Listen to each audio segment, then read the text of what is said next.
Meeting. This is the June 13th, 2024 meeting. Notice of these meetings has been advertised in the Grand Island Independent, which is the district's designated method of giving notice of these meetings. We want those in attendance to know that copies of the Open Meetings Act are available at the entrance to the boardroom. If anyone in attendance is interested in addressing our board, you are welcome to do so. We simply request that you complete the appropriate form and turn it in to us so that you may be recognized during the request to address the board part of our meeting. If you have not already completed the form, please see the staff person outside the entrance to this room. Public comment is welcome. We do ask that no signs be brought into the boardroom. Ms. Dibbert, will you please call the roll? Mr. McFarland. Present. Mr. Hawley, Mr. Helinski, Mrs. Juergens, and Mr. Sykes have gave prior notice of their absence. Mr. Garcia Mendez. Present. Mrs. Albers. Here. Ms. Maudlin. Here. Mrs. Wilson. Present. The first, excuse me.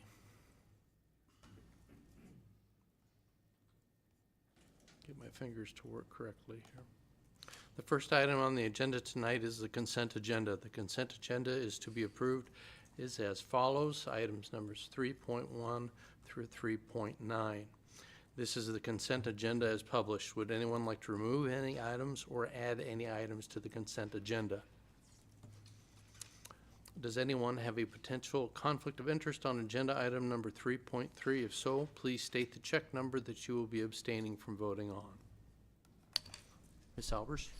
I will be abstaining from voting on check number 95130, but will vote on all other items. So noted. Ms. Malden? I will be abstaining from voting on check number 95027, and I approve all of the items on the consent agenda. At this time, I would accept a motion to accept the consent agenda as presented.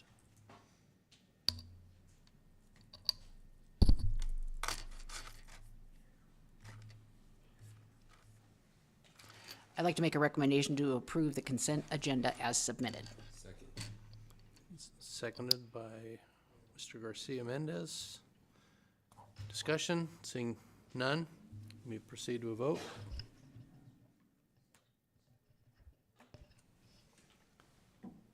Motion passes. Item 4, special recognition.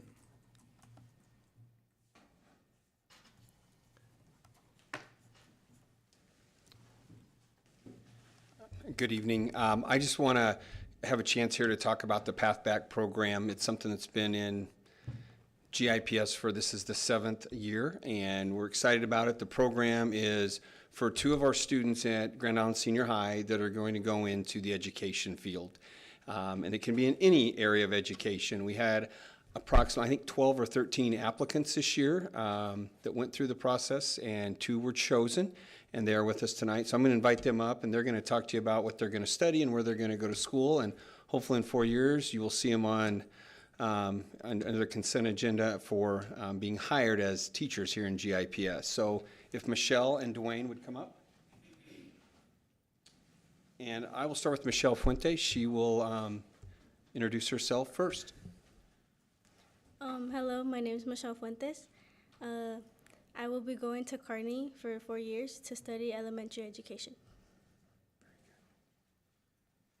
Good evening, my name is Dwayne Duff. I will be going to Central Community College and then University of Kearney to study middle elementary education. Hopefully come back and coach soccer as well. Any questions for these guys? You can put them on the spot. All right, thanks. You guys want up there and do pictures with you? All right, now you get to come up front and center. And this one is Dwayne. Congratulations. And Michelle.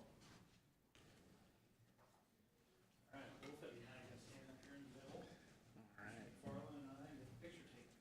Perfect. 1, 2, 3. Wonderful.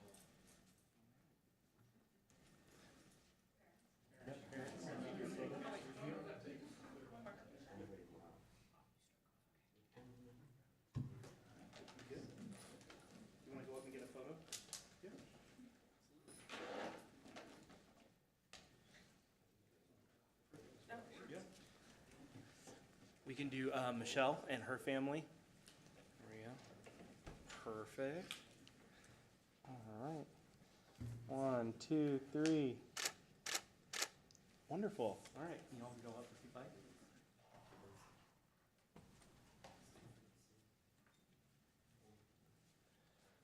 Perfect. All right. 1, 2, 3. Wonderful. Awesome. Thank you.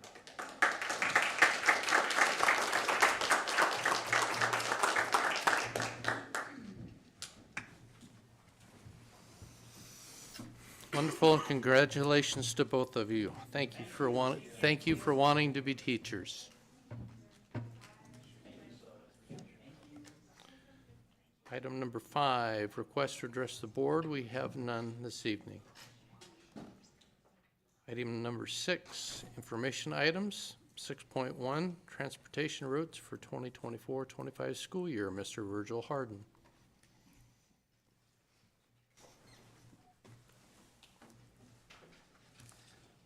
I'm going to pass the ball to my esteemed colleague, Dr. Summer Stevens, and she's going to start off with some introductory comments.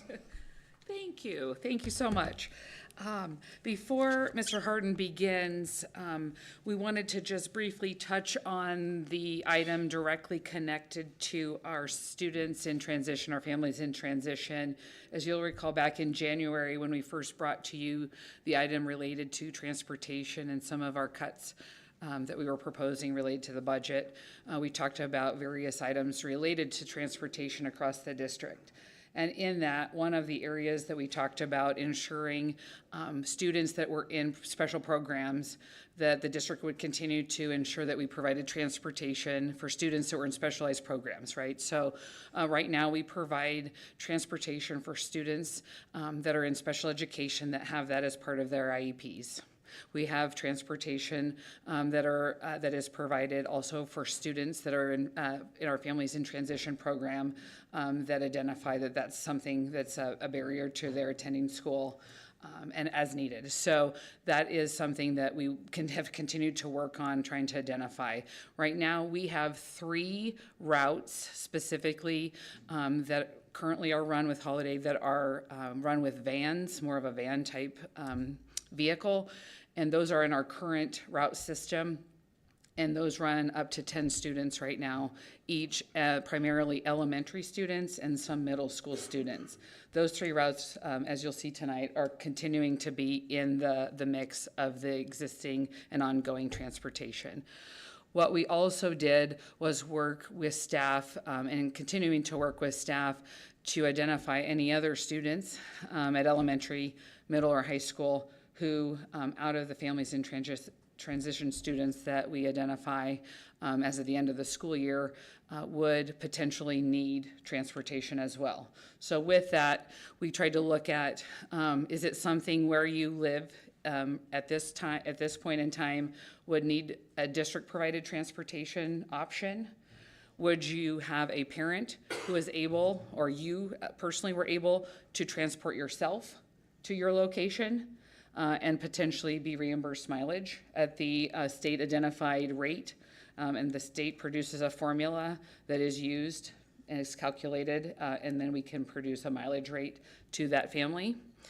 Could we provide potentially some other form of transportation, scooter, bicycle, something that would also support you maybe even outside of the school day to get you to some other things that you might need to get to the store, to get to a job, some other things that also might be helpful for a student experiencing homelessness?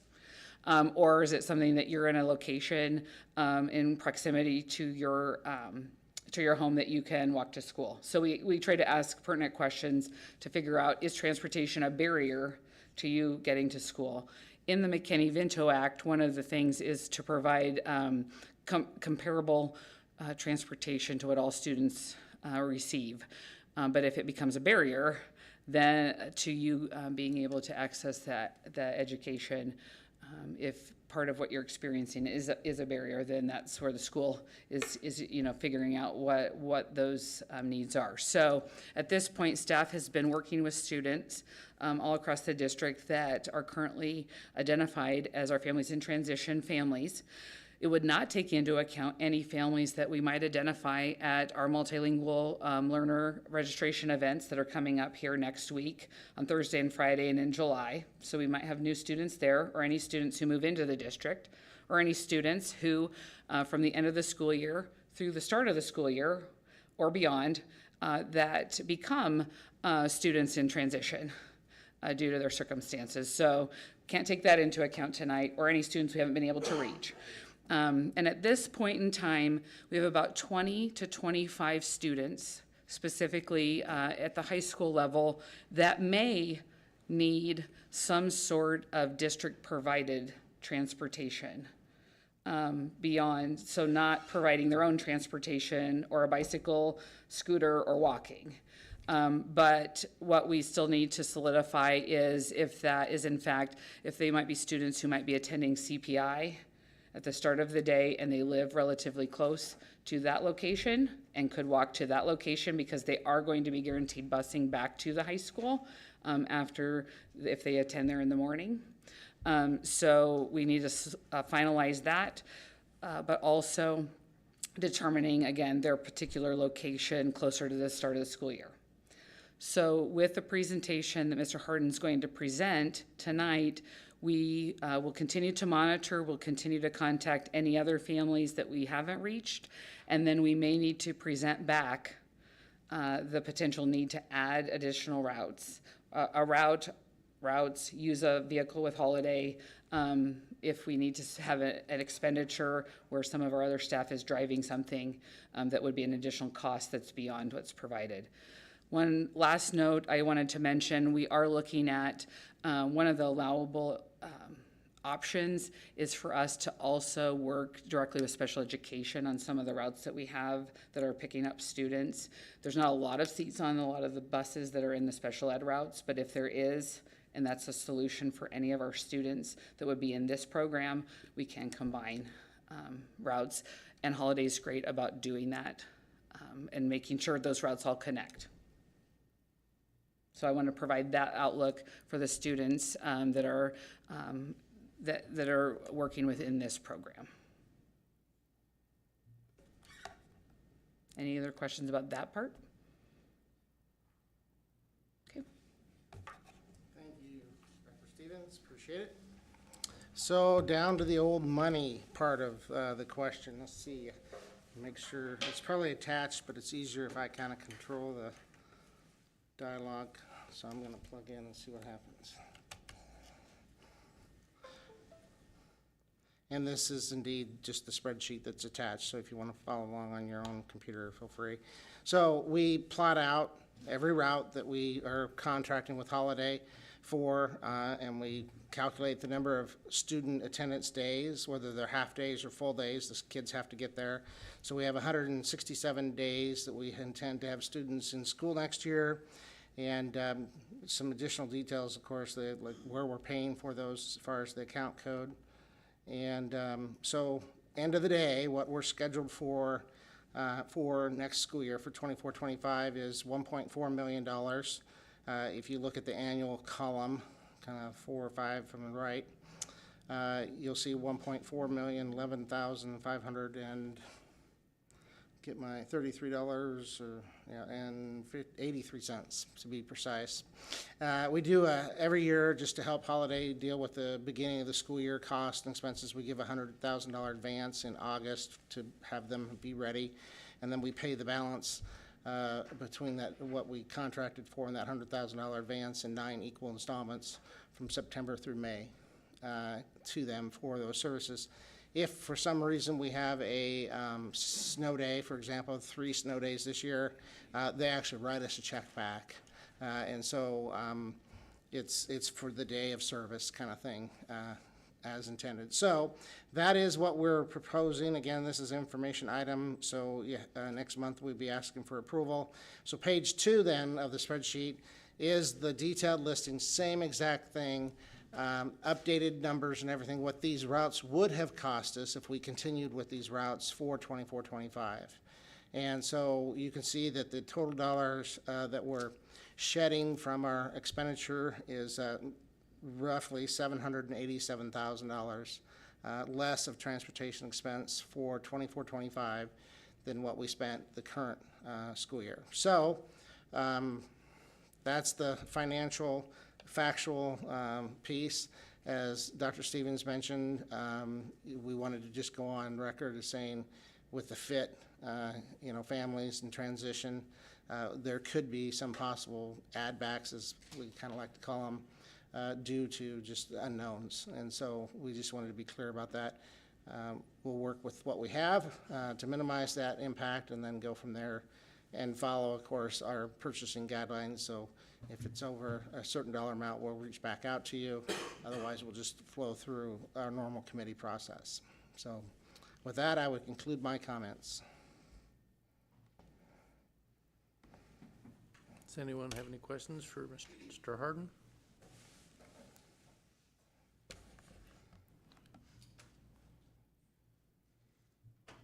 There you go, Ms. Mald. I was looking at the deleted. So those are deleted for good, right? Like those are vanishing. Yep. Okay. Those are not going to be routes that we contract for 24-25 school year. So then, looking at it, there is no more GISH, correct at all? Looking at what? Looking at that deleted list, there's no more GISH routes? Well, there are routes that are involved with GISH with Okay. CPI. Yeah. And so CPI and GISH at noon, and I believe also AM and PM, mostly for newcomers.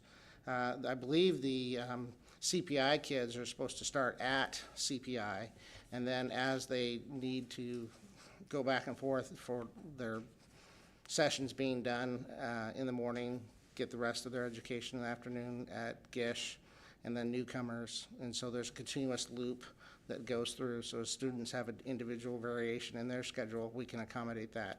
Okay. I just wanted to make sure I'm understanding, because I know there's been a lot of question even towards me about people concerned as like GISH and the middle schools, because I know it's a lot of walking distance, all the middle schools and that stuff, so.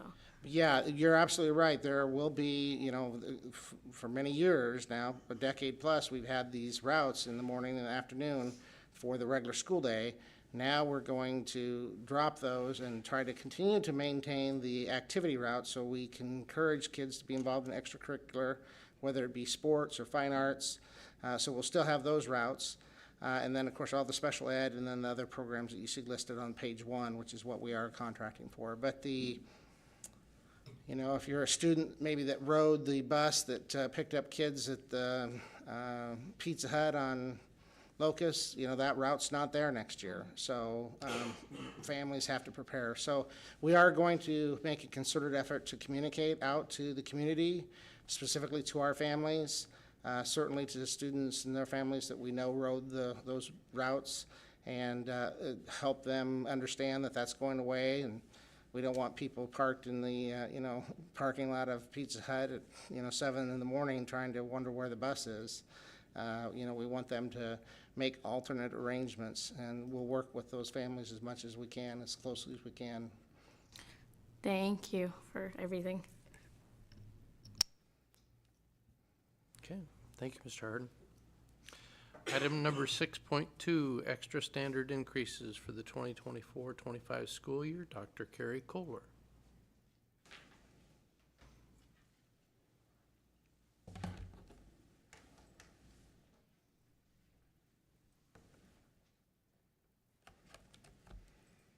Hello. So we met in May, the committee, and it was a large group of sponsors and coaches and GIEA and Mr. Sykes and Mr. Harden and Dr. Dexter. We had a large group of people in attendance, and before the meeting, they had requested positions that they needed to either increase or add a position to for anything that would be an extra standard, a coaching, a sponsor, any of those pieces. So I'm going to maybe.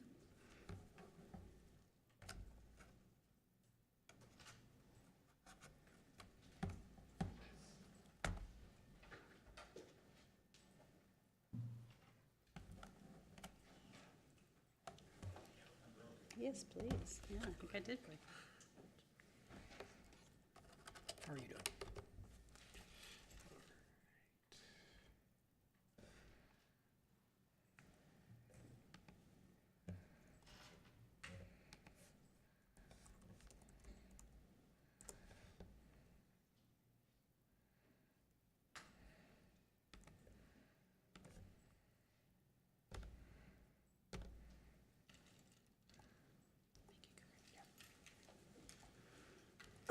Okay, so I'm going to go through the updates and the additions.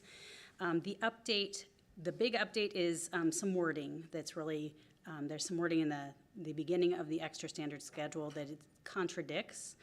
The current wording talks about how new people can be placed on the extra standard schedule, and they can be compensated for their experience. But the people who are currently on the schedule cannot. And so we wanted to change that so that new people and experienced people that were already receiving extra standards that took on additional responsibility could be compensated for that change in assignment. So the proposed wording then will move to that coaches new to the system or advancing to a category with more responsibility with 6 or more years of same sport experience will be placed at level 5, which will result in an increase in compensation. And the same if they are accepting a same sport experience assignment at a lower category, they'll be placed at the same level on a lower category, which will result in a decrease in compensation. So we just wanted to straighten out that wording so that did not cause confusion. And then we have some additions to add to the schedule. Walnut has requested a media crew coordinator be added to category 3. They have a media crew that gathers in the mornings and prepares the announcements and does broadcasting, and they have a coordinator who's putting in a lot of time for that, so they've requested that to be placed on category 3. The next 4 are from senior high, and those are all additions because of increase in student involvement and participation. So they're moving either from a lower category to a higher category because of that, or they're adding. So for assistant FBLA, that is an added. And they also have a head FBLA that will be retiring, so they're looking to train the assistant to be able to move into that spot as well. Then we have the weights coaches at the middle school, and those are all category 2 and new. Those have been coming from ESSER funds in the past. And then senior high is requesting a JV boys golf coach be added to category 3. Currently, they have large numbers, but the bigger problem would be at the course, they can only have so many students with a coach, and this would allow another coach to go to the Islander Annex and use the simulator that is there. The cost will be $13,422. And middle school, the summer weights were already taken into account because those were from ESSER funds and that was anticipated to be moving over. So, questions for me? No. All right. Thank you, Dr. Kohler.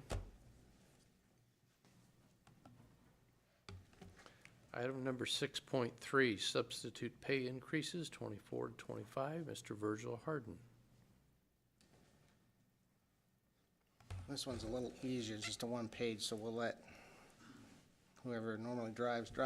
All right, so last year, if you remember, we made some substantial changes to our substitute wage. We pretty much set it on autopilot, so you might be wondering why I'm back in front of you to talk about it, and it's really because we have 2 changes that we need to talk about, make sure that the board gives an okay to. One is part of implementing the TCP, the time and attendance project. It really became apparent that we were inconsistent across the district, across the 3 different classes of employees that we have. And maybe subs are kind of a 4th soft class, I guess, I don't know. But certified, classified, administrative are the 3 main classes, and of course, this is a substitute dialogue. So the point being is that we were treating some staff members for leaves and hours per day and all that different things at 8 hours per day, your normal work day. For a number of historical reasons, certified staff and therefore substitutes were considered to work for a day 7.5 hours. And so that inconsistency is causing consternation and unnecessary administrative strife to implement TCP and the leaves and such.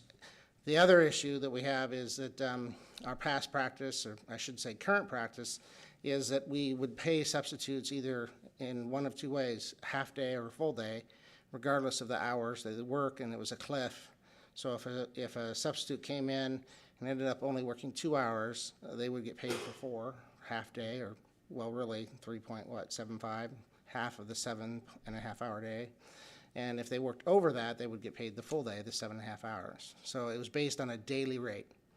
So the two changes we're gonna make is we're gonna adjust the per hour rate to account, instead of 7.5 hours, to 8 hours.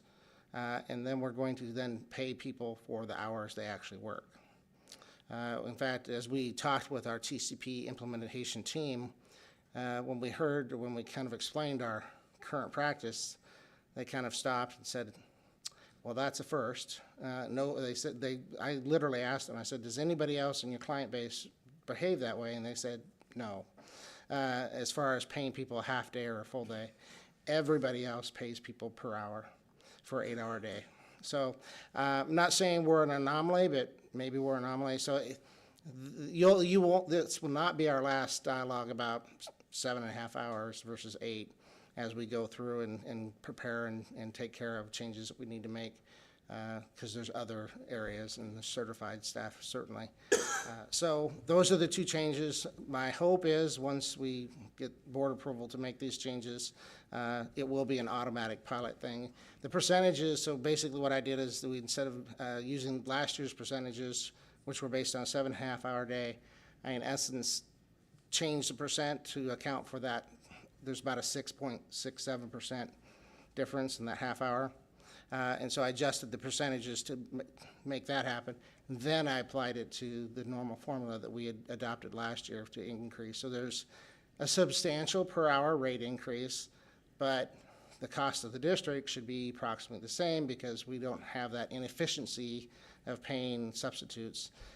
Hopefully substitutes will still enjoy their time working for GIPS and getting paid for on a per hour basis. So that's the biggest rub I think we have with our staff that perform the substitute duties. So we'll engage with them and make sure they know that we didn't just change it to 8 hours and not adjust the hourly rate. We adjusted it and gave them a rate. So it's a healthy increase to recognize the change in how we pay.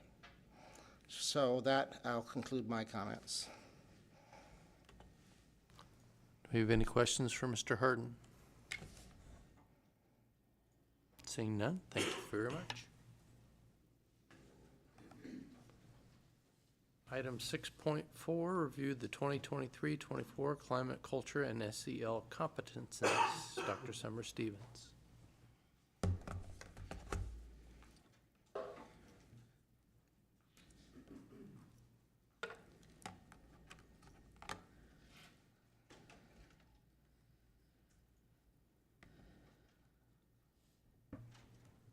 see, sometimes I'm good at it. Let's see, is it going? I don't know. Oh, there we go. I think it's going. Oh, do I have to do something? I don't know. Just thinking. There we go. Okay. Thank you. Okay. Tonight, I want to be able to speak with the board. I kind of tried to pay attention to what happened last year and how you guys were able to hear about the work with Panorama. And I know you had some principals come with Dr. Dexter last year and hear about their use of the results and kind of our work and get up to speed on the use of the Panorama surveys. And so what I wanted to do this year is kind of get you up to speed on where we're at and the work that we were doing this year. We've used the survey this year with students, families, and staff, and we're kind of in a position this year where we're going to now be kind of looking to the future and how we use this data and data that we do collect to continue to garner more information that's useful, use the time wisely, and so on. So the work this school year is the district has used Panorama, a contract with them. Our contract, however, that was with Panorama was ending this year. And so we decided that we wanted to, with the proposed budget cuts and the current input that we have received from staff and its current administration and use, that a team that we pulled together, which I'll show you the team in a moment, that we determined that we did want to research other options. So right now, inside of the system that we use, we collect two different pieces of information. We collect climate and culture survey that is required to collect. One, it's best practice, and it's great to know how are we doing? How do people feel in our buildings? Do they feel safe? Do they feel connected? And we collect that for students in grades 3 through 12. We collect that for staff members, and we collect that from families. And so that is something that is important to collect, and we're required to collect. But most importantly, it's important to collect. So we collect that through Panorama, but we also collect how students feel they are doing with their efforts and understanding of themselves in the 5 CASEL standards for social emotional learning. So those are the 2 different things that we collect inside of Panorama, and those things go to students for that material. The district still does need to collect both of that very important data. So as such, we need to make sure whatever we do, that we collect information from students, staff, and family that is meaningful, but that's also accessible to those parties, right? The way that we collect it is accessible. And the district needs to produce a survey or surveys in a way that's user-friendly, that's secure, and that with our systems, and it's user-friendly and secure for personnel that we have available. This is the team that we compiled this year. A lot of the people were similar people that had worked on this very work leading up to the use of Panorama in 2018-19, and then as we've continued. So we have social workers on the team, we have school counselors, we have principals, we have a positive support coach, and we have school psychologists. And that team had been working throughout parts of the year to determine what we've been doing, was it impactful? How we're using the data. We know that we've been using it in the school improvement process to understand how kids, how families, how staff feel about their experience in schools. We've been using it to make strides in various degrees of success with our positive supports work. And so we were using this team to determine kind of some next steps. So in terms of the climate and culture survey, you will recall when Mitch spoke with all of you about our communications audit. I think it actually was Eric who asked the question about, like, are we going to collect that data about communications? You know, how are we going to collect it moving forward? So one of the things that we talked about in that group, and have then also talked about with communications, is how could we think about climate and culture and communications moving forward as something that we collect on a regular basis. Okay, so as you'll recall, Rule 10 requires us to collect climate and culture impact as we move forward, and that's something that we have to do. So we're going to make sure that whatever we do in our work, that we will continue to collect climate and culture feedback. So the team reviewed various surveys from very many different options from national databases, and just different organizations who put out climate and culture surveys. They're everywhere. You've taken them probably every place you've ever worked and so on, and every organization you've ever been with. So we looked at a number of options. The Nebraska Department of Education actually has a set of questions that are draft items that can be adjusted and adapted specifically. We also looked at the requirements that are in there for Rule 10. We had discussions about the impacts that happen with that data at the building level, at the department level, and then at also the district level. One of the things that's been a little bit of a challenge is how do we use that data that's been in Panorama specific to departments that aren't inside of school buildings, because sometimes there's been a bit of a misalignment. And we want to make sure we're also collecting that information, because schools are systems, and it takes all of the systems of the district office even, and all the departments within that to make an entire system run, right? We also had discussions in our team about how to ensure that all staff feel involved and are able to share feedback, okay? And then we also had input regarding communications, like I said, the communications audit and feedback, and how to add potentially to the survey without making the survey so extensive. Because one of the pieces overall about Panorama, from I'm going to say this, the teacher perspective or the in-classroom perspective, is they don't want it to feel like it's something that just takes time, excessive amounts of time to take away from instruction and learning. And so that's something that we took into consideration. So, you know, the communications audit and the team in the communications have some very specific information that they want to be able to collect from students, from families, from staff. In addition, there are some elements that whenever we think about grants or the needs directly related to school safety, related to the like school resource officer, evaluation is probably the wrong word, but like that input or the how are we doing with that program. So as we collect that, but also just for future projects, oftentimes we're asked in grants, not only for the state, but at the federal level, you have to have a lot of data and information about how safe is your school, how do kids feel, how do the parents feel, how does staff feel, but also just in general, just some logistical things that sometimes we don't collect. So again, how do we condense the number of times we go out and ask people for information?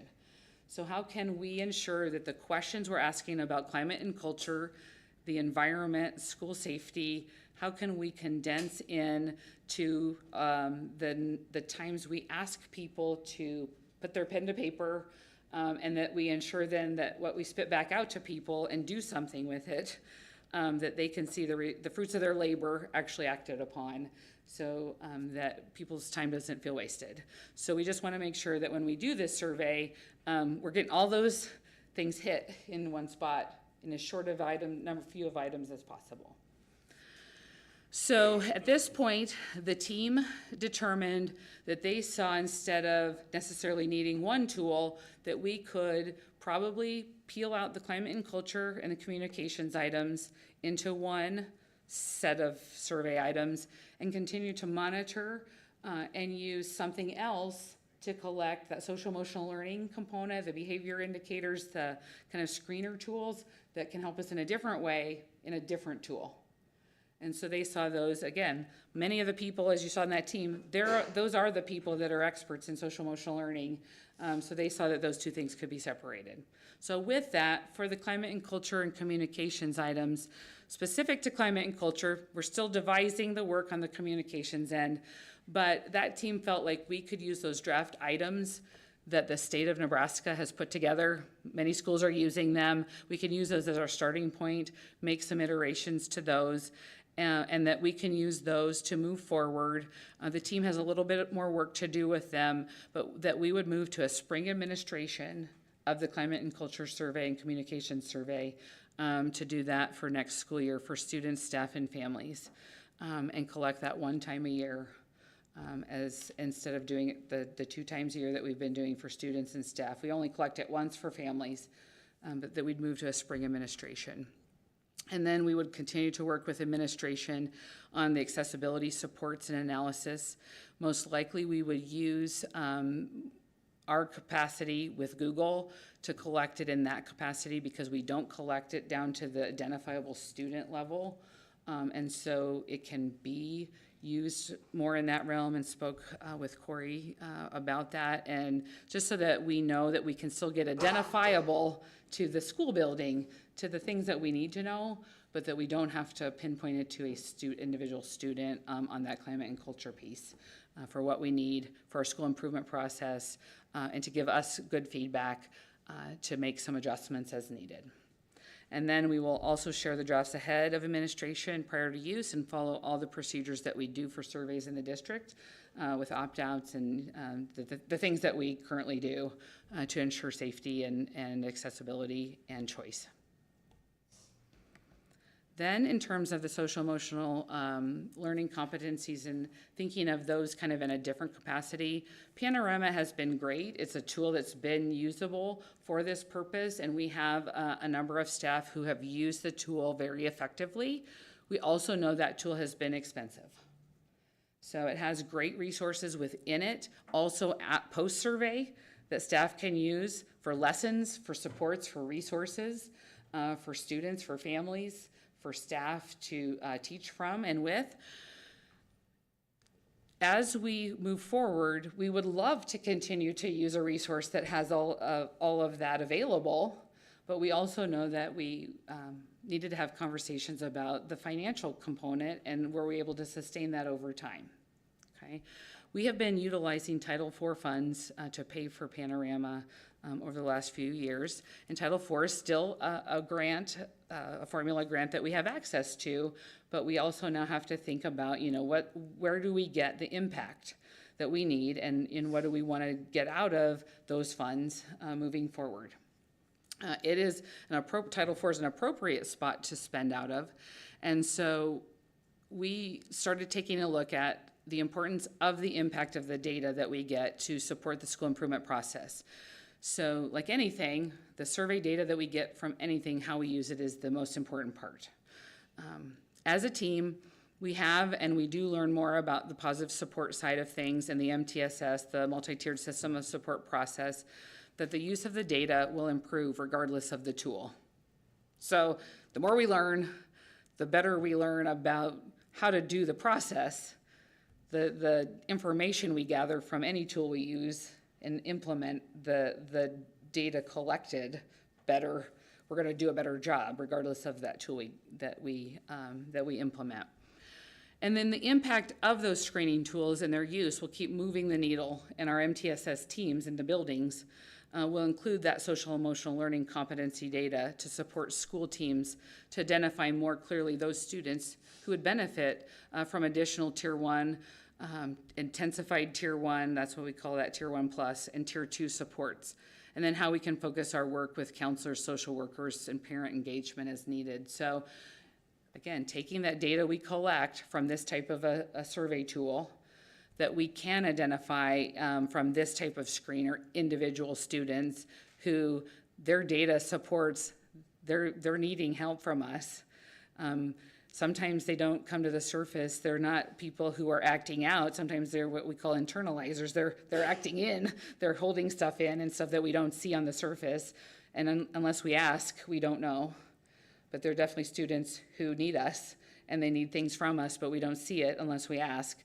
But if we have that data and we utilize that data when we get it, then we can start to identify, and our teams, when they use this data better, can start to say, hey, these are some students who could benefit from some of these resources that we have, some of this work with a counselor, the school counselor, and then all of those things that we already have in place, working with parents, we can start engaging them.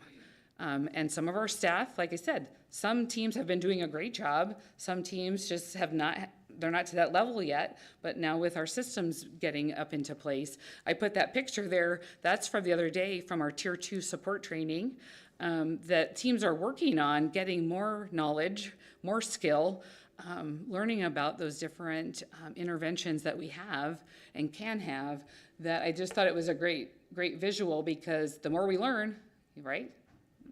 When we know better, we do better. So just that's what our processes are. We are learning and growing, just like the kids, our teachers are doing that, and we're doing that as leaders. So I wanted to share that's the work that we plan to do, and that's what the work the team has been talking about.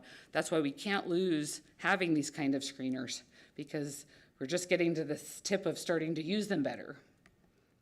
The team is considering then what options best support our positive supports work and align with the Tier 1 student expectations, the classroom expectations, our social emotional learning curriculum review. This next school year, we're actually going to be continuing to review our elementary social emotional learning curriculum. Second step is what we've been using. We're going to continue to use that. It also was coming up, and we weren't quite in that spot to be able to do a whole new review, so we're going to use that for an additional year. And so for next year, the district is going to use the Panorama social emotional learning competency component for this next school year one more time in fall and spring, and then support the use of that data with staff and support materials into this next school year. So the cost of that with Panorama specifically is $15,000, and we were able to use existing Title IV funds for that.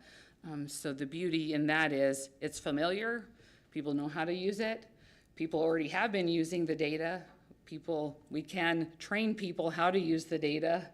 And then it gives our team more time to determine if that is the right screener still, or if there are other screeners that are free, less cost, approximately the same cost, and if there's something even better, about the same, but that as we get better at using the tool, it gives us some time to just make sure we're using the right tool for the best appropriate use. And we'll keep vetting and then look at what we're going to do for the 25-26 year and bring that back forward to you if there's a cost involved, but we'll bring those tools back to you so you can see where we're at. But I just want to show, those are team pictures again with the work of our teams as they get more familiar with the process and how to use the data. That's what also matters. And if we don't have those systems in place, then we can collect this data all day long, but it's not a good use of money and time if we're not doing the right things with it. So I wanted to share that with you. So I would turn that over to questions for those of you here. Do you have any?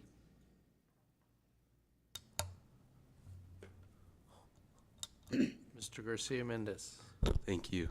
Not a question, but just gratitude for getting all those experts in the building together at the district level, getting them together, and then also just relying on their expertise to help guide you in this decision. I think it's really awesome how we're being data-driven and we're relying on the tools to help us with our day-to-day.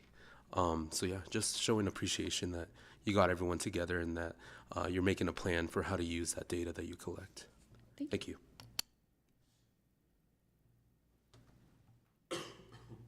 What else? All right. Well, thank you, Dr. Stevens. Okay. It's me again, so I'm just going to stay here. Okay.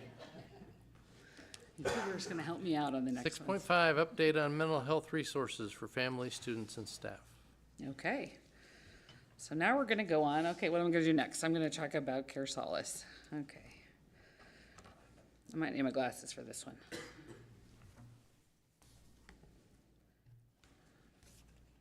All right.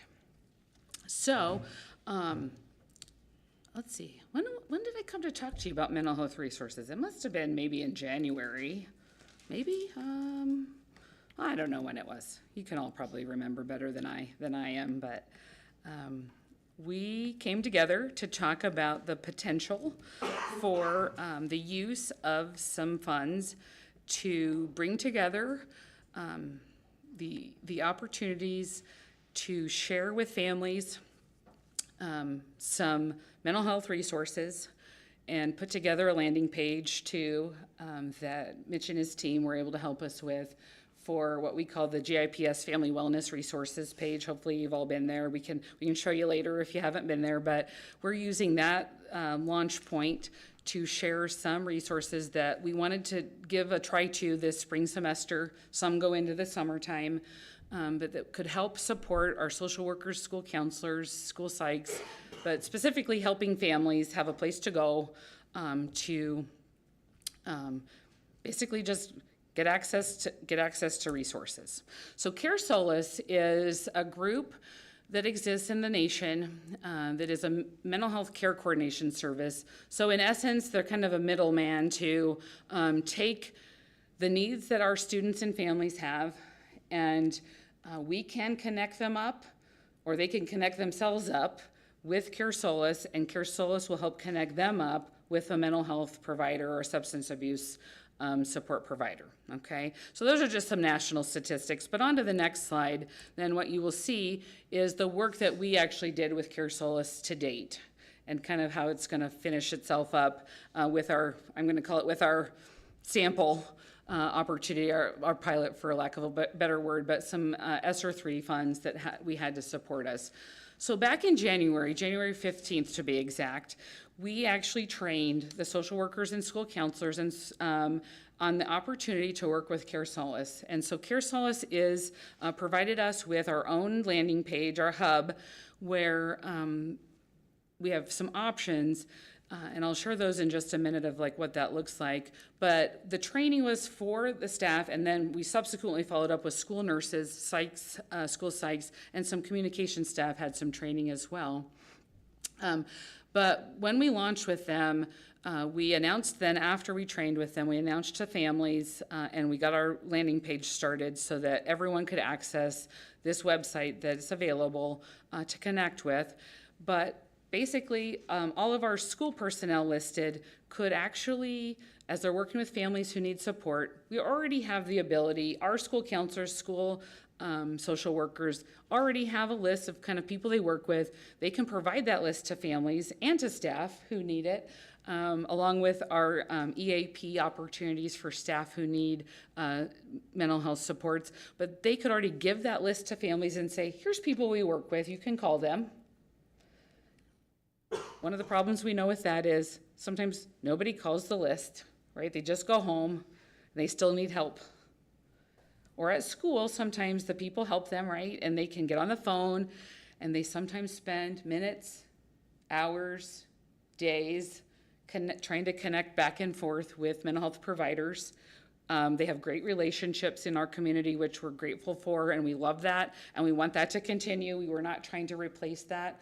But sometimes the person is in a session, because they're a lot of times just running their own clinics, and they're in a session, so they can't take the call. And then when they get back to our people, you know what our people are doing? They're with kids, or they've gone home.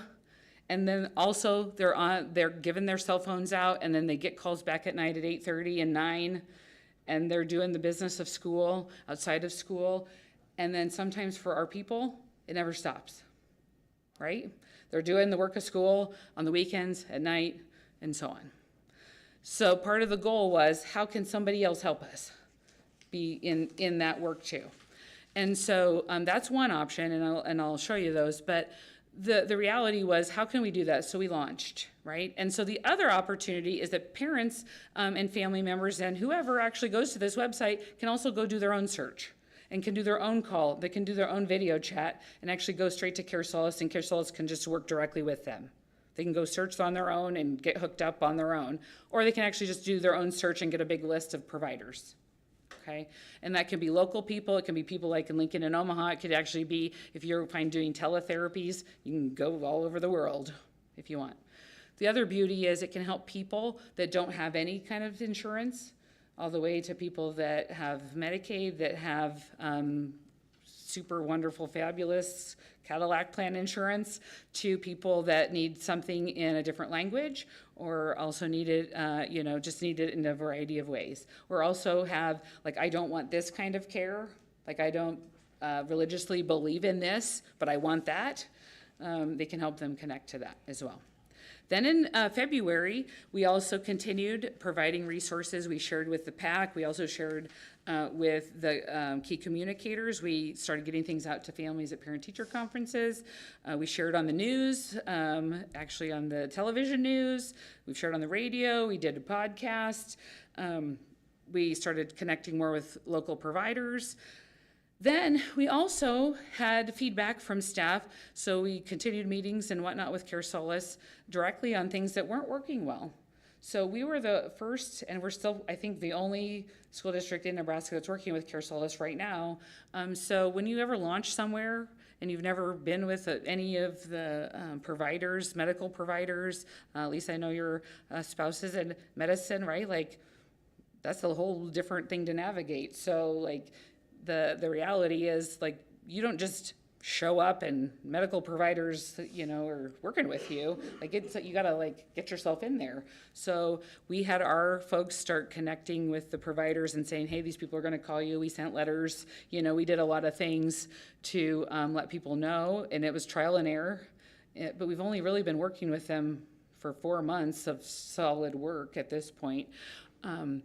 And in the other places that I have worked with Care Solace, they were working with providers, for 2 or 3 years, at this point. So they had some more connections. But we did some adjustments and adaptations to try to help make some things better. Then in March through May, we hosted some presentations with them during our provider mental health summit, which was our social workers and school counselors, as well as external providers from the community came to that. So that was great to get that connection happening. Continue to provide information to parents and families. And then we also had connected them with the Central District Health Department here in town. And they actually might be working with Care Solace on the project and the grant that they're doing with the Grand Island Police Department coming up. So that may be interesting. Don't know where that's going to go. And then right now through August, sharing with you, but also our summer school staff, we are staffing social workers and counselors over the summer to provide to kids in summer school during the month of June. Additional support for families and kids. And then also our families in transition staff are able to access and promote the use of this. But we have access available to all families in Grand Island Public Schools, and really anyone who lives in anywhere. If you go to the website, you can connect on there. They don't ask, they don't check. So if you can connect to that website, you can search and connect to Care Solace through August. Right now is where our license is. So that's kind of the timeline, but we'll go ahead and move on to the next slide. So there's three kind of ways, like I said. The warm handoff is our people connecting families to Care Solace.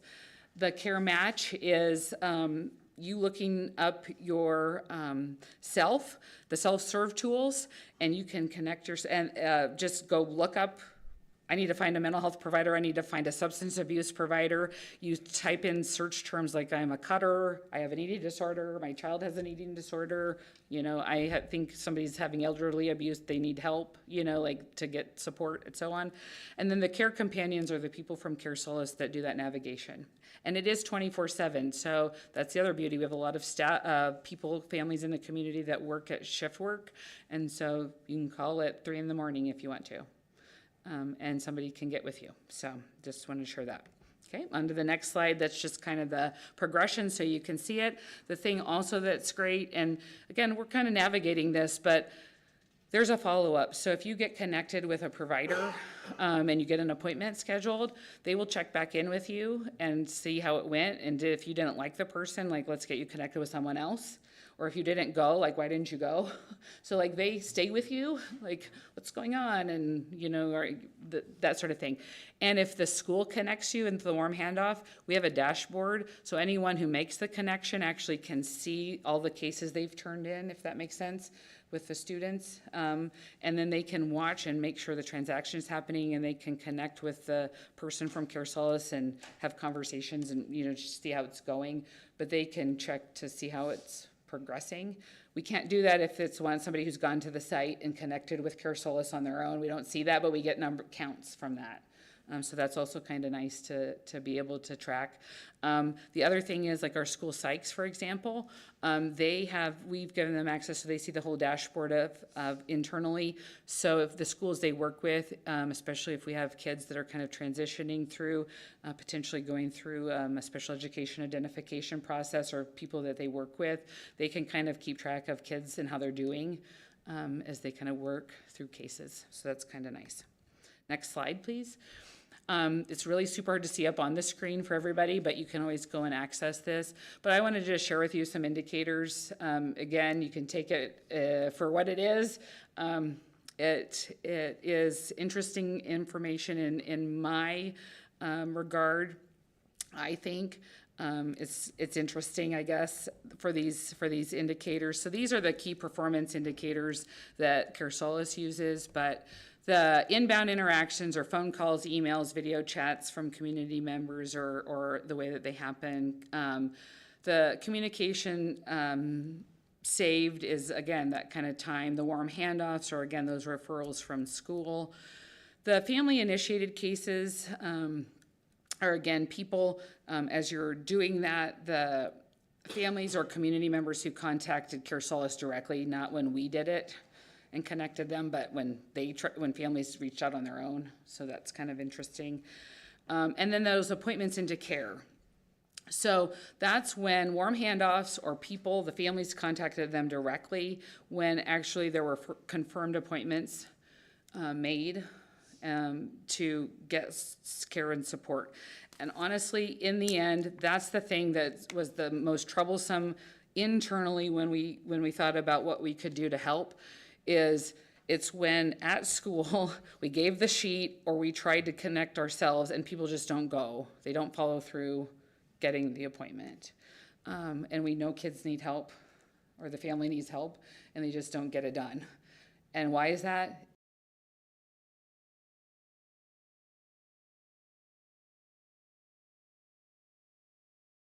Honestly, it's not typically because they don't want to. It's because they don't know how, even after we've helped them, or they just depress themselves enough or anxious enough themselves, they just can't make it happen.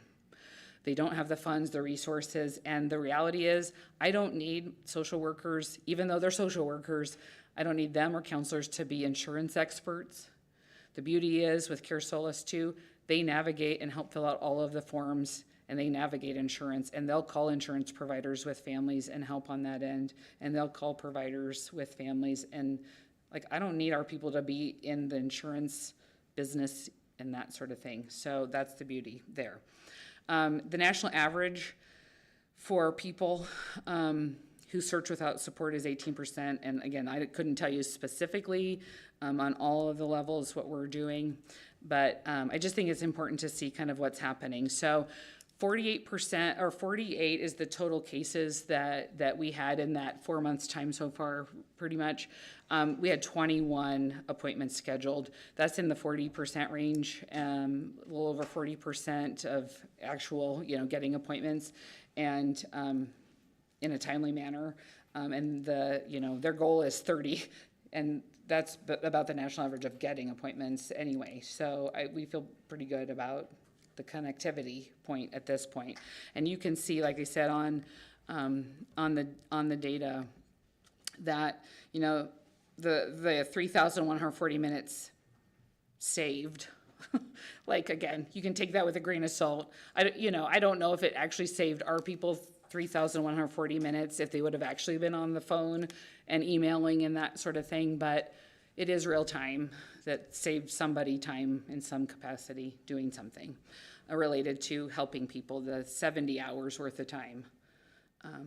So I just wanted to share that. So you can just see kind of in the months, kind of how that's ebbed and flowed in terms of the way people are connecting. So I just wanted to share that there. And then on the next slide is just kind of some simple demographics, I guess, if you will. 33% of the cases that have been approached are for anxiety, followed by trauma, depression, disruptive disorders. Later on, you're going to see some things that we've done with a different group that have been trying to address that as well. Some ADHD concerns, marital concerns, the suicide ideations, eating disorders, OCD, and then bipolar. We did have one person reach out related to substance abuse. So as you can see, though, when you look at the age demographics, gender, the age demographics, the thing that I think is interesting, I think about that, 30% are adults. So those could be 18-year-olds, but they're also likely could be staff members. We, Carrie connected, because again, staff can use it, parents can use it. So it could be parents reaching out and using Care Solace to connect themselves to therapy and support. So just wanted to share that, and you can see the racial demographics. I wanted to also just share, just briefly, in terms of insurance, about 29% of the people connected were connecting with Medicaid. About 8% of the people connecting didn't have insurance. And then the rest were like various forms of Blue Cross Blue Shield, Aetna, United Healthcare. So really 60% had some form of standard, again, Blue Cross Blue Shield, Aetna, United Healthcare insurance that they were using. We thought our biggest concern was going to be people who didn't have anything. And that's why we thought this would be a helpful service, because people struggle because they can't find something that, that takes a sliding scale or, so it's kind of interesting. It wasn't what I thought of what people are going to connect. The cool part also is it does let us put in preferred providers and that kind of thing into the system, but it also shows us who's being used. I didn't put that up there, but it actually shows us where people are going. So we have a lot of people that are getting services at Mid-Plains, a lot of people that are getting individual private people services, and so on. So it's kind of just an interesting set of details to see. So with that, I wanted to share on the next slide is kind of the page that we give out and use, and it's on our website, but we share that. This is the page that goes to everybody. It's a handout, still usable throughout August, so feel free to share that with anybody that needs it. It's for anyone to use. Like I said, it's not checked, and I certainly want everyone who needs help to get help. As I've said before, this is just wellness. And we want everyone who needs help to get help in whatever capacity they need it. So the last slide is just the lessons that we've learned, right? Is like, it's pretty hard to know if it worked or didn't work in the short amount of time that we have been using it. But certainly, hopefully we've helped the 21 people that got some support and help over the course of time with it. And our next steps would be, I think it was interesting. I would say I probably worked more closely this school year with social workers than directly with school and elementary counselors than I did with middle and high school counselors. Now, various high school and middle school counselors, I might have worked more closely with individual ones, but I would say we had social workers that maybe had a deeper understanding, but that could have been literally because we just talked about it more and were together more about it. So lessons learned, how do we educate everybody and make sure everyone has all the information needed over when we start using something. But getting the word out to families, just continuing how to do that. We learned at the Preschool Community Cafe this and many other resources we had, just continuing to figure out the right communication tools. That'll come through maybe surveys and other things, because I thought we were blasting it enough out on different fronts about this and the next resource I'm going to share, but I had a parent say, "Oh yeah, I think I saw that Facebook post." And I was like, "Yeah, but wasn't it in your s'more and on this and on the peach jar and on the," and it's just, we take for granted, like when we're in the work and knowing where all of the things are, the way we're distributing it doesn't always get to the end user in the same way we think it goes out. So that's some lessons learned. At this point, we've had it on that wellness page in August. It's at this point sunsetting this particular resource. They've been great partners. I've worked with them a long time, like I said. The cost is higher than we have any funds right now allocated. We will circle back. The Title IV, this is an appropriate Title IV fund use, but that's a small grant, and it has a lot of fun. It has a lot of things that have needs that we've been funding out of Title IV. So at this point, we will do our regular work of Title IV, which is gathering all the right people at the table about all the things that Title IV can be used for, and prioritizing needs. And not sure that this would be one of them, but continue to seek out other grants, continue to stay connected with the Central District Health Department specifically, and if it's a valuable resource that could be used as a community resource, then maybe they'll be a partner potentially, especially if they do that grant potential with the police department and how they might use them. Maybe there's a way to partner and get a lower price point or something. The cost per year to work with Care Solace for a district our size is $40,000. So we did not spend that this year because we were a partial year service. We spent $28,500 or something around that in a kind of a 2-portion grant. So at this point, any questions about Care Solace specifically? Ms. Malden. I have a couple things to ask. I've kind of been making notes. The first one, this was going to be last, but then you said it, and then it's on my mind about somebody said that they maybe seen it on Facebook. Mm-hmm. The only reason I know about this is because we've been talking about it. Other than that, out of the kids, I have not seen anything about it. Okay. But well, when your child goes to Westridge, I know you would see it there because that's where I see it a lot from myself as a parent, is in the peach jars. Okay, so then we'll think if it comes back around now that I have one going to Westridge, we'll maybe see it. Do you know, like, locally, do we have a decent amount of local providers that have been able to be reached and that are doing it? I would say from the providers that, one, I know specifically that I've talked with or others talk with, as well as in the dashboard who I can see, as well as ones that I can see like on a chart scale, but also in the dashboard we see who they're connected to. That locally, most of the people being seen out of the 21 are being seen by local providers. Because the option exists that you can say, I'm fine with teletherapy as well as other things, you have the ability to be seen by anyone in the whole country, really, if you have insurance, as long as your insurance takes them, or if you're willing to even go to Omaha, Lincoln, and so on. But most of the people that I noted in the 21 being seen are seen by local people. Okay, that's awesome, because I know it is hard locally to get in with therapists and psychiatrists, and it's just, Yep. so that's, as far as like looking at the demographics and the statistics and everything that you've put in here, do you feel like it's been very beneficial having it with what? So beneficial. It's an interesting, it's an interesting question, because I would say also the thing you can't see, like I said, is it doesn't show you like who's been putting in the warm handoffs, for example, right? And so what I can see is who's putting in the warm handoffs.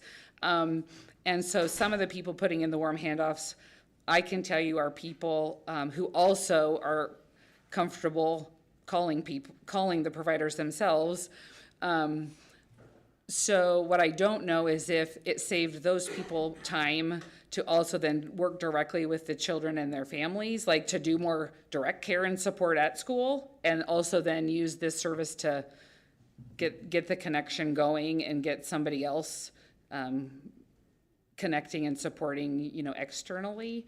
Sometimes I also would say the person calling and connecting, because Care Solace, they're kind of like relentless. Like they will keep calling and connecting and emailing and checking and texting and calling and connecting. And sometimes for people inside, they've been doing that too, but then they're like exhausted and like people have stopped responding to them. So it's like been good in the sense of like somebody else trying it is sometimes good, because it's somebody else's voice calling them and checking, which sometimes they've just become immune to us calling, and so it's somebody else doing it.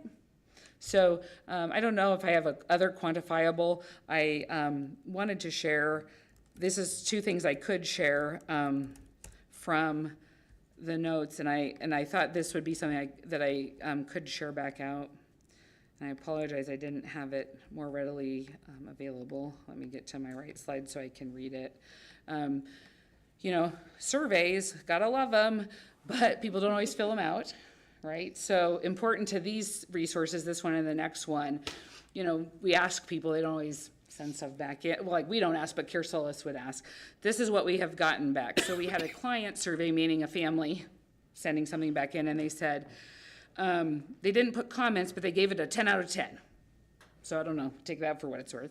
And then they had a provider who did provide this feedback. They gave it a 4 or 5 rating and said the following reasons for the score. Care Solace is connecting me, the provider, to students and families in my local school district. They're helping my practice develop a new client base or grow an existing client base. So that is direct actual feedback from a family and from a provider.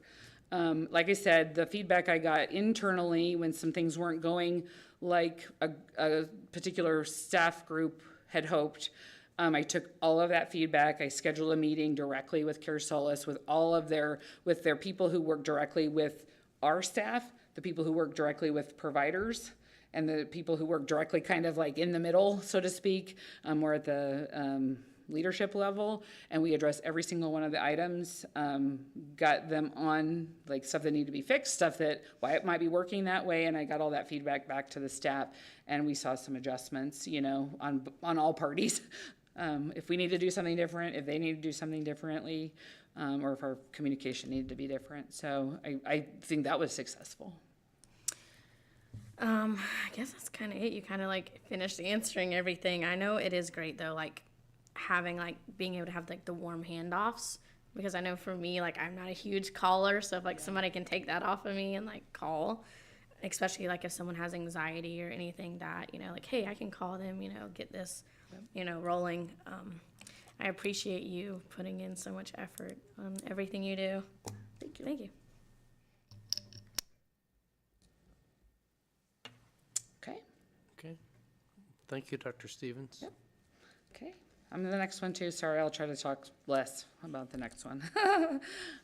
The last item for tonight on the parent wellness, family wellness items for right now has been our work then with the Cook Center and parentguidance.org. And again, grateful for this. Part of this particular service is something that is free and will stay on regardless of having some contract with them or not. So that's exciting. The parentguidance.org website itself will be a button that we continue to have on our family wellness resources page, and that particular component is staying on. So if you want to go on to the next slide for me. The upside, what I wanted to share is with our landing site, that family wellness resources, we have a variety of things that are available to families. And so I wanted to share what we're currently doing and make sure that everyone here was aware of what we'd been trying out. So the parentguidance.org with that little circle button with the people hugging, that's a way to connect people to that website.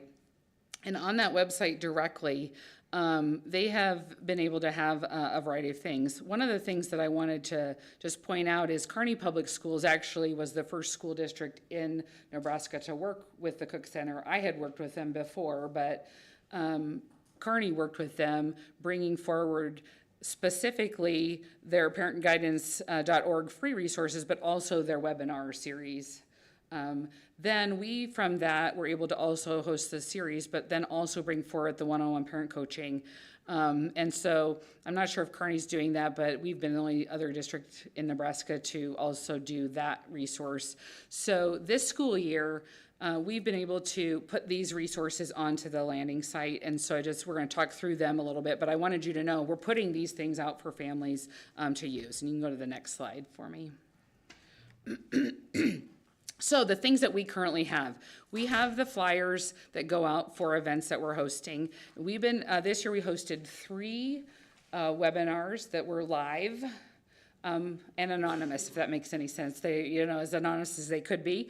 And we offered them in English and Spanish. So they were technically separate webinars, but they were at the same time on the same topic. One in English, one in Spanish. It was important to us to offer them in English and Spanish. And so we used our funds that we had in ESSER 3 for mental health towards that. We had 3. One was about grief. One was about emotional regulation. Excuse me. And the third was about anxiety. Okay, with that, we provided information, and thank you again to Mitch and his team, and then all of the schools that push these out ahead of time to families. But we had flyers, then we had social media posts. Parents could sign up, and staff members could sign up for these using the flyer and the QR code. Then they got emails to remind them about the events. Then you would log into a Zoom, and through that anonymous but live series, you actually participated. They used something called Mentimeter, if any of you ever used it. So you're not actually showing up on there, but you can participate live. And the cool part about it is then they can adjust and adapt, and you can see what other people are saying, like in the Grand Island community, which I thought was really helpful. Because then you're experiencing what other people here are experiencing, not like nationwide, but like here. And then it's recorded and it's available on that family resources page, the family wellness website, and it's available for 1 year recorded. So people can actually go back and watch it. So if you go on to the next slide, then we also have newsletters that they produce for us and put out about different topics, which is great. They provide some different pieces. And then we have been also, as part of our contract with them, have had one-on-one parent coaching, and we're going to talk a little bit more about that here in just a second. And then they produce flyers for us for that as well. And that coaching is available in English and Spanish as well. And it is available also 24/7, which is pretty cool because you could do the coaching again at your schedule. And that is live coaching from a live person. So again, if you need to do that at midnight or 3 in the morning or 7 at night or 6 in the evening or 2 in the afternoon. So we'll go on to the next slide. Then you can also use the web, on our website, you can go to get the links to the newsletters, the replay of those 3 series of the live webinars, upcoming events, the free parentguidance.org website resources, and then there's also something called Ask a Therapist where you can put in your own question. Like if you can't find a recorded free course on a topic, you can put your own question in. Like you have the most bizarre parenting question that's never been asked before, you can go and put your own question in, and then a therapist will get back to the entire world. It goes out there for everyone to see, but you can put your question in and they will answer it, and it's kind of cool. So the parentguidance.org, though, those free courses will be available forever or until they're not a company or a organization anymore, a helpful organization. So, but we can go on because I want to show you our statistics here. So this is for our one-on-one parent coaching. So that resource started out a little slow, but again, we've only been doing it since the middle of January, and it's the middle of June, so it hasn't been all that long. But we are up to 25 people using the coaching. And I wanted to tell you that out of districts our size, so we've only been using it, so I guess that's 5 months technically, right? We've been using it 5 months, and we have 25 people, individuals, single people, not single people, but individual people using it, and getting coaching, one-on-one parent coaching that we've stood up this year in districts our size, so between 10,000 and 11,500 who in those districts have been using it for over a year. We actually have the best use of parent coaching. They range from 10 people using it to, again, 25 using it. And that's in over more than a year of them using it. So we have pretty great results at this point. And you can see it's continued to grow. So, and you can see like the number that have joined on, if that makes sense, or in those times. And at this point, the report that as of last Friday, the 25 users have all stayed using it. So they're still using it right now. Now, the unfortunate thing is, what is today, the 13th? It ends on Saturday with our contract. So, it's been great.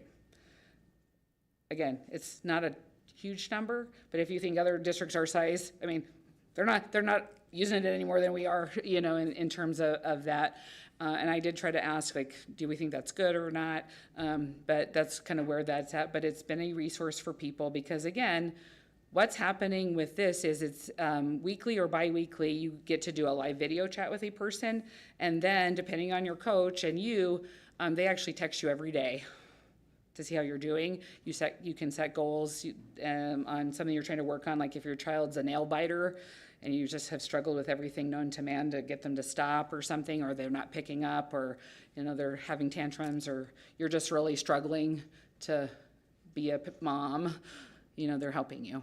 And again, the goal wasn't to replace our social workers or counselors, but it really was so that they didn't have to be those people at 9 o'clock at night when our families sometimes need them the most, or at 2 in the morning, or at Saturday, because I need them to also have a break.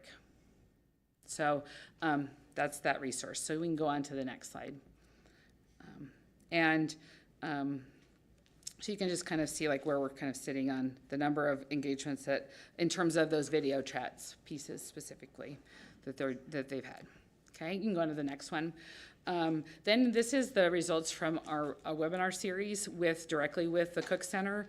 So like the first grief healing process, and you all know this certainly, but grief isn't, some people probably think grief is directly connected to death, but it's really just connected to anything.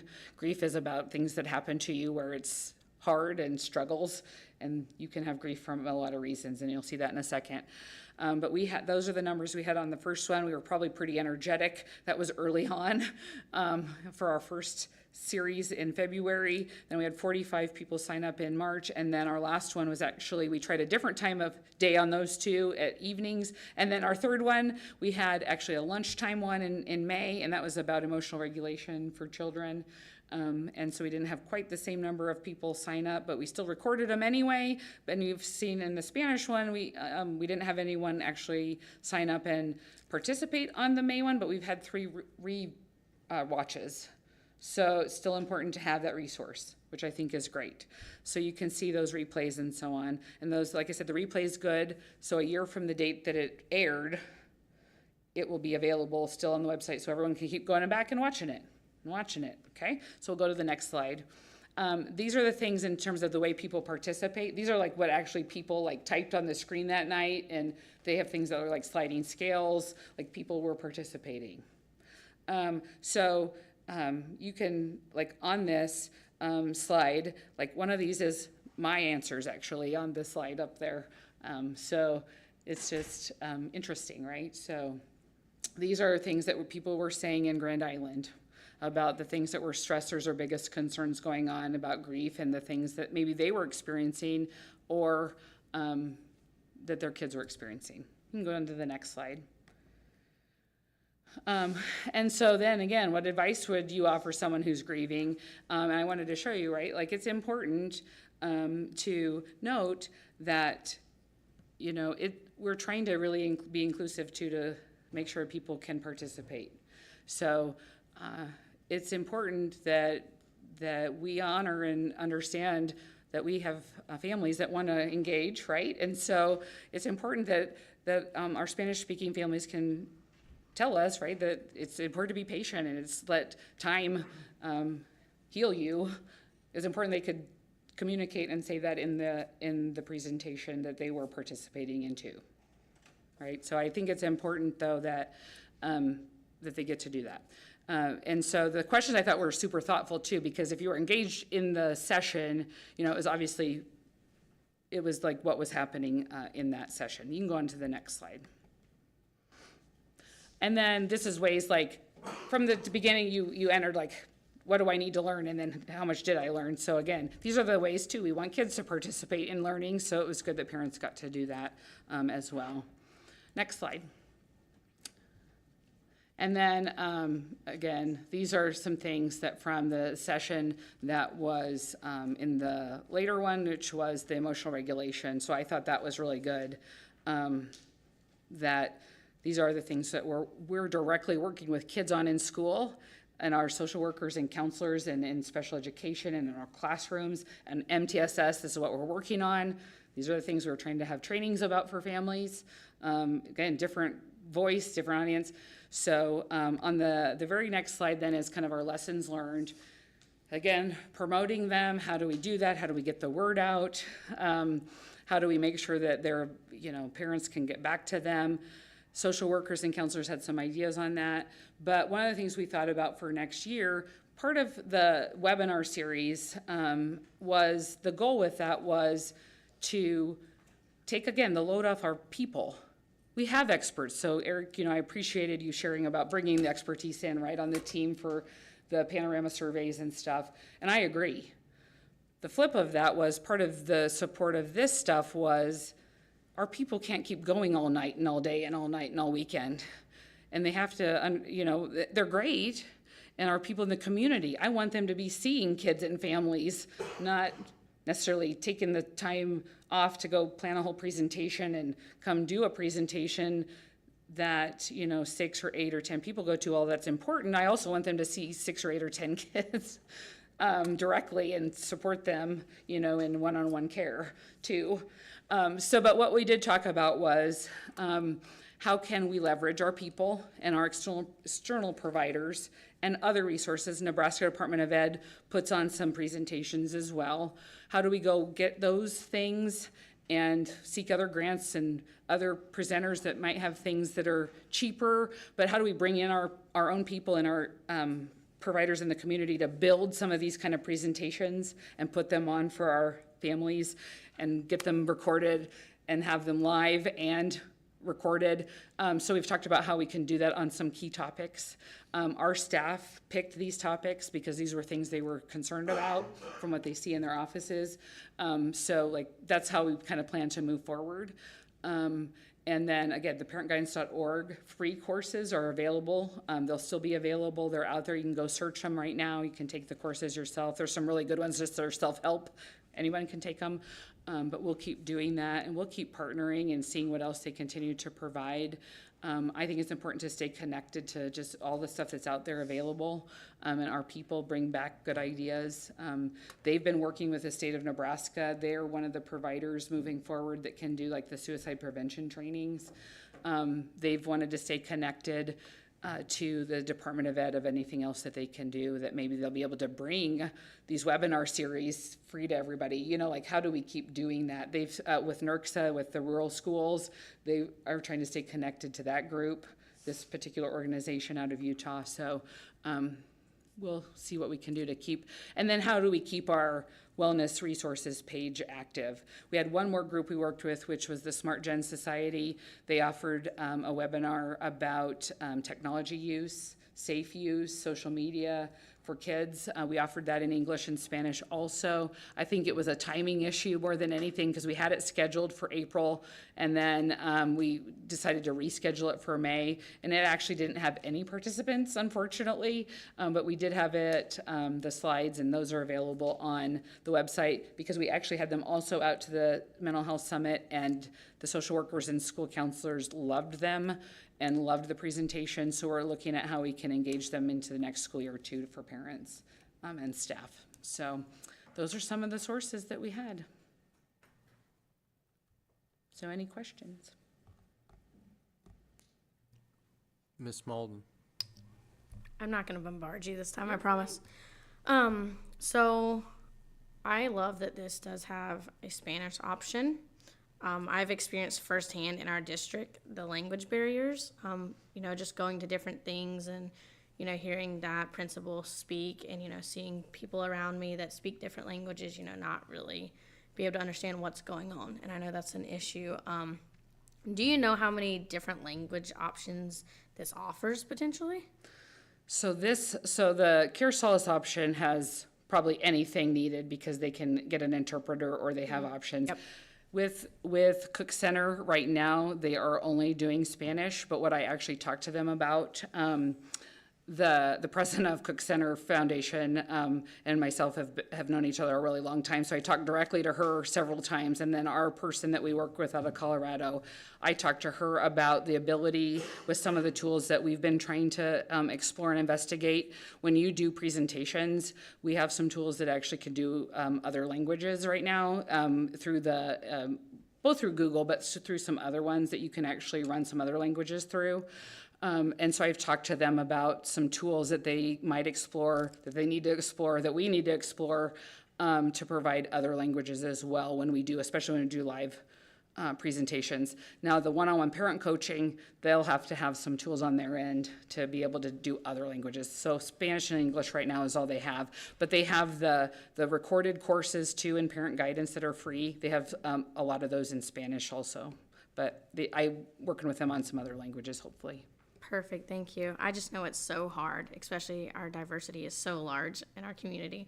And so I just know, like, if you don't understand it, you're not going to do anything about it. And, you know, unfortunately, that sucks. And hopefully we can just get better just all around in the community, so that people that do need help can understand how to get that. So thank you again for all your work on this.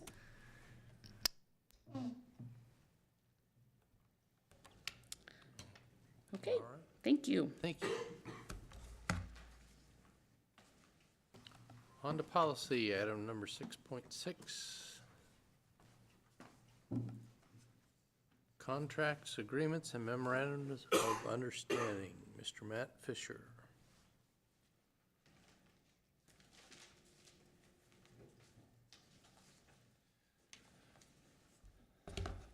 Well, I know this is exciting stuff everyone's been waiting to get to. Barely contained myself. I knew it.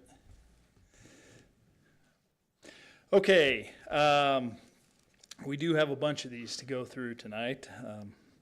the legislature blessed us with a number of different items to think through, so we'll jump right into them.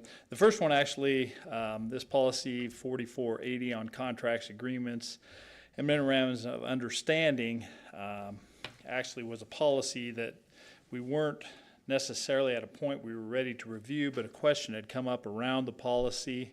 And as we reviewed that question, we got down to this part of the policy where it talks about the limit that could be approved for an agreement by the superintendent or their designee, and that was set at $35,000. Well, a couple of years ago, that amount was changed to $50,000 in our purchasing policy, and obviously the purchasing policy got changed, but this part that tied to that purchasing policy did not. And so since we were doing the review, we felt like this would be an opportune time to go ahead and change that. And in order to eliminate a situation like this in the future, we would recommend that the language be changed so that it simply read that that amount would be the amount, the approved amount in current purchasing practices, which would be policy 4440. So, questions on that? Pretty straightforward, just really tying it to whatever the amount is in the purchasing policy. This would follow suit. Are any questions? And we will jump to the next one.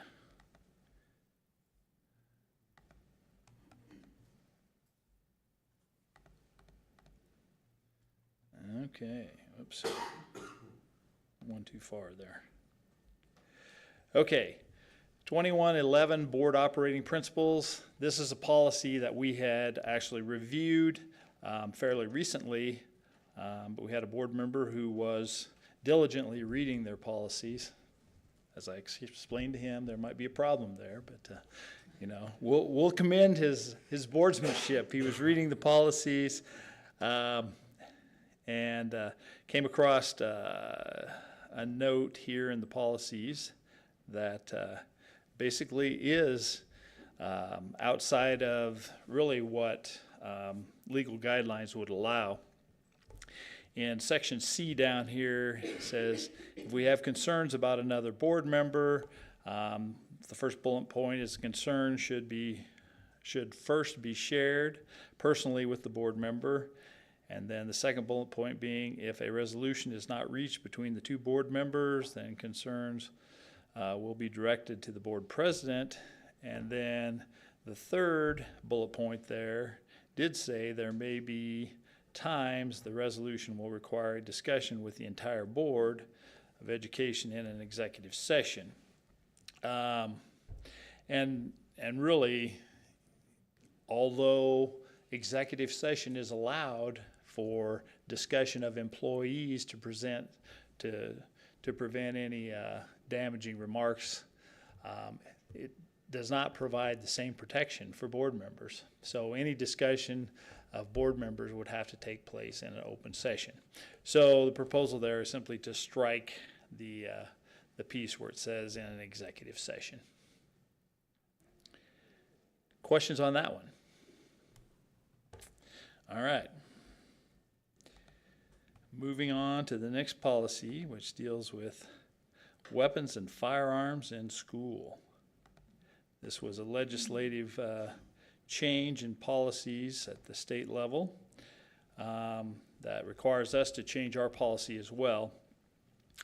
Basically, the policy previously stated that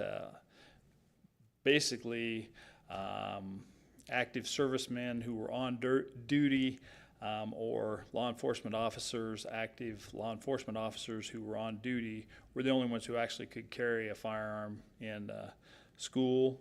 The new statute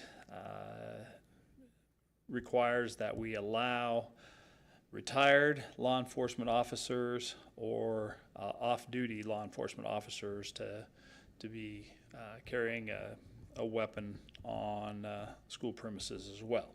So basically that's in effect what that statement says, or qualified, retired.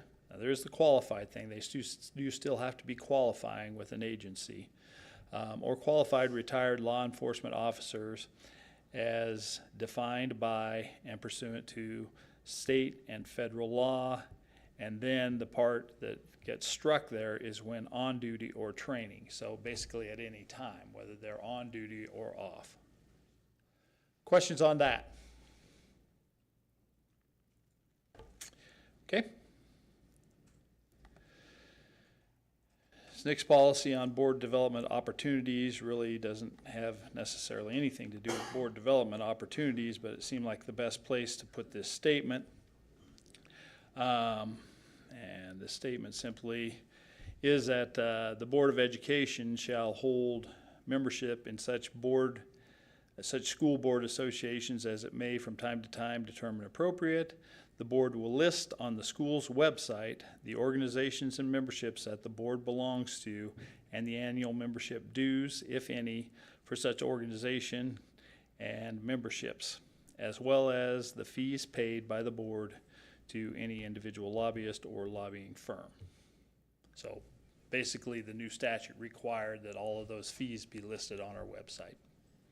So this is a statement in accordance to that. Questions there? All right, moving right along. Notification of board meetings. Again, this is a change in the requirements for notification. It does actually allow school districts a little more flexibility in certain situations.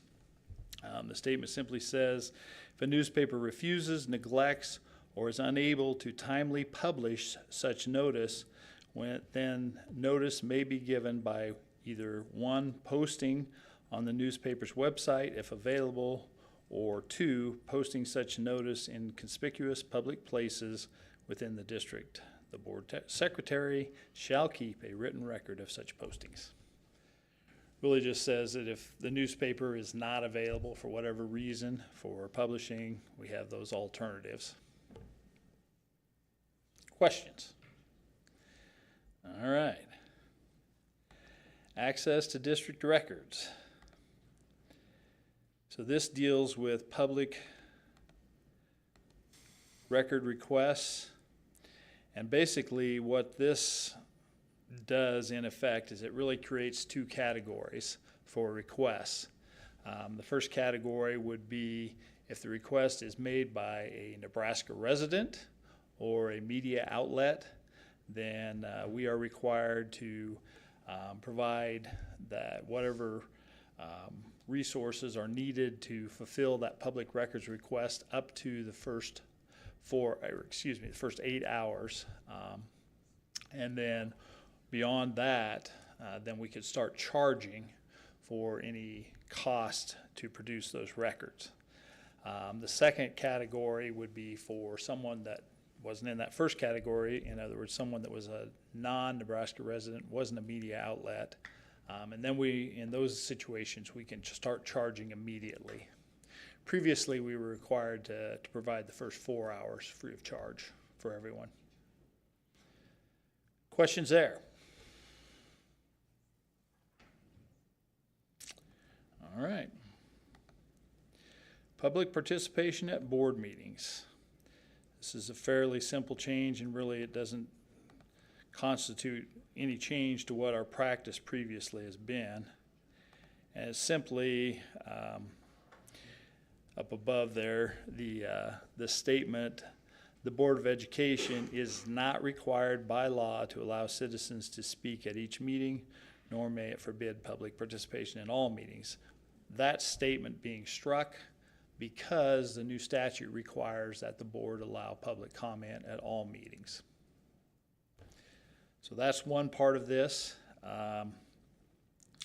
Second part of this deals with the timing for public comment, and that would be the red paragraph here. For all meetings of the board, individual speakers shall have up to, and in highlight, the recommendation from the policy committee was 3 minutes to address the board and the board shall hear up to, again highlighted, 30 consecutive or 30 cumulative minutes of public comment. The board may vote to modify these time limits when the board deems appropriate. The president may implement another reasonable requirement for public comment consistent with the Open Meetings Act. So again, that was, those two numbers are highlighted because that was the policy committee's recommendation. That is not what the statute would say. That is a board decision. And so I guess if the board has thoughts on that, you know, certainly you can share those tonight, or when this comes back for final read next month, we can modify it at that point in time, or, you know, recommendations could be made to the policy committee between now and then. Any thoughts on that at this point in time? Okay. If not, the strike down below there, basically, it does change the board president's ability to set those time limits. And basically, if the time limits are going to be modified, they have to be modified through a vote of the board. Other questions on that? All right. Food services management. Again, another fairly simple, straightforward requirement. Basically says the district will not use debt collection agencies to collect or attempt to collect directly or indirectly debts due or assessments to be owed for outstanding debts on a school lunch or breakfast account. We cannot use a debt collection agency, nor, if you read on, can we charge any interest or fees for overdue lunch funds. So, questions on that? Enrollment option, they did change the way the enrollment option policy works. In the new statute, basically, a student is allowed 3 options. They're allowed to opt at the elementary level, they're allowed to opt at the middle school level, and they're allowed to opt at the high school level. Really, nothing changed in terms of our policy other than some wording that had to be changed because there had to be an understanding that a student may have opted to one district at the elementary level, and now it's their middle level, and so now they are opting again. So the language really just aligns with there being multiple options.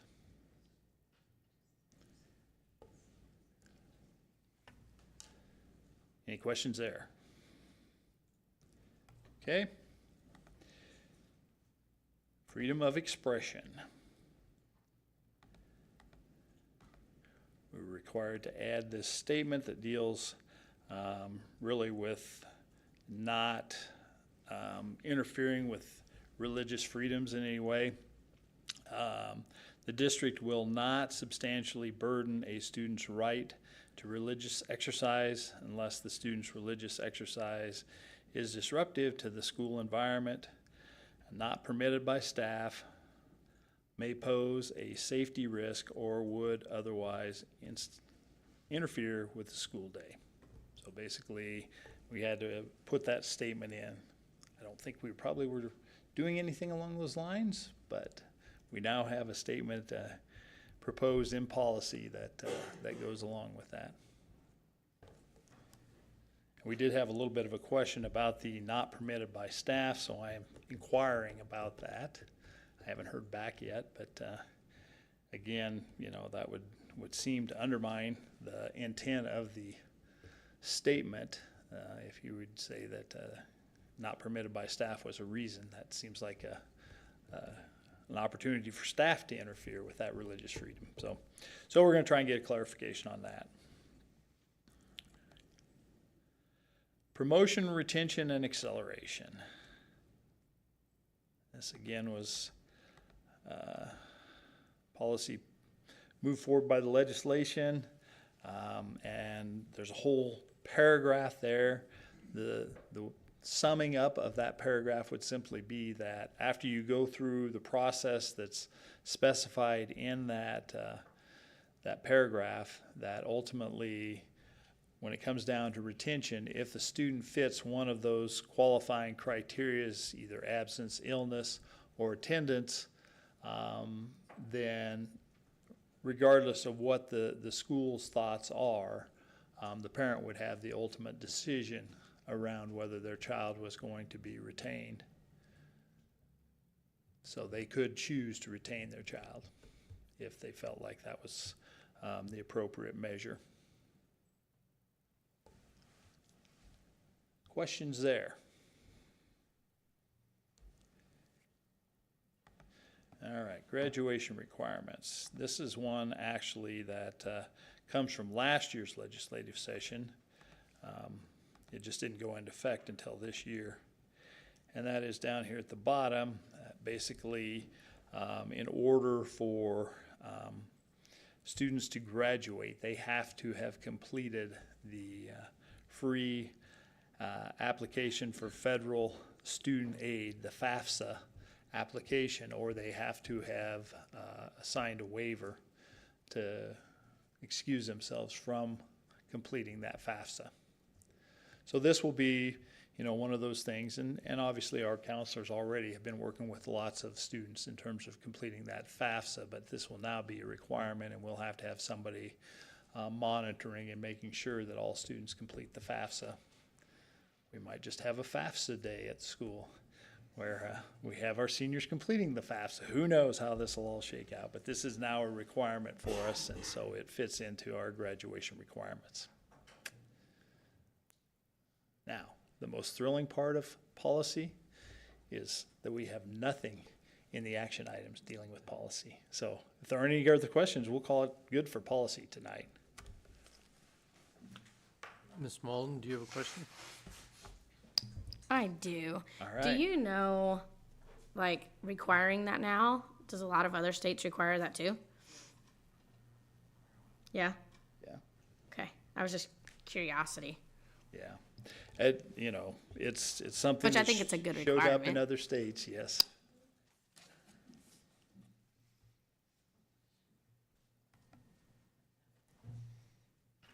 Okay, on to action items. Item number 7.1, Nutrition Services Fund Debt Payoff. Mr. Virgil Harden.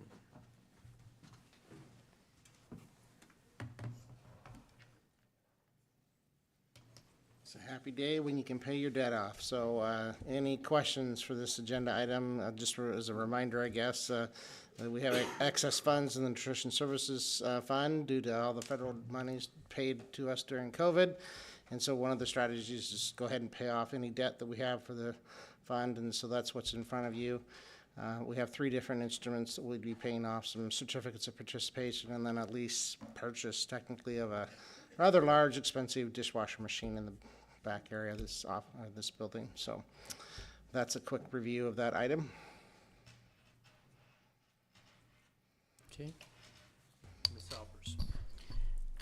Approve the call resolution for the Grand Island Public Schools Certificates of Participation 2018A, 2018B, and lease purchase 2022 as presented. Seconded by Mr. Garcia Mendez. Any discussion? We proceed to a vote. Motion passes.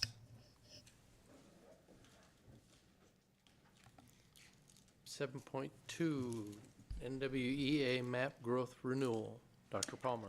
Good evening. Last month, we just presented the renewal for our MAP growth assessment, and so just here to answer any additional questions and ask for approval of the funds to help to pay for that renewal. Ms. Albers. Approve the funds to renew NWEA MAP growth for the 2024-25 school year. Second by Mr. Garcia Mendez. Discussion? Seeing none, you may proceed to a vote. Motion passes. Thank you.